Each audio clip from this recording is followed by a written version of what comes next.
Christ. Therefore, overcome with paschal joy, and relent, and the people exalts in your praise, and even the heavenly powers with angelic hosts sing together in the ending hymn of your glory, this day and age. Holy, holy, holy, God, the power of heaven and earth are full with your glory. Hosanna In the highest. Blessed is he who Comes in the name of the Lord.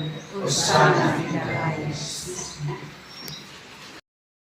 Anak ko sa Davao, pero nagdako ko sa sa Compostela. Sa Balma, Compostela. Taga Balma na Compostela din. Pero namali ko yung poblasyon Cagayan, nagsulod ko seminaryo at the age of 14 years old. Bata pa, nagsulod ko sa seminaryo. Wala ko mong 12 sa unagot, no? Muna nga, sayo-sayo mo nakasulod sa seminaryo. Then, 14 years old, isulod ko Quarks, graduate ko year 2000.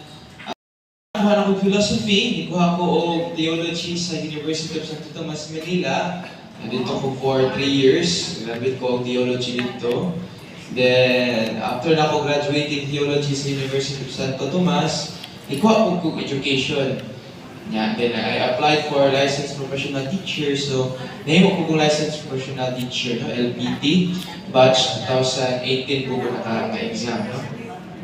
Then, after na ako ni kuha og education, kuha ko kong masters in philosophy sa De La Salle University.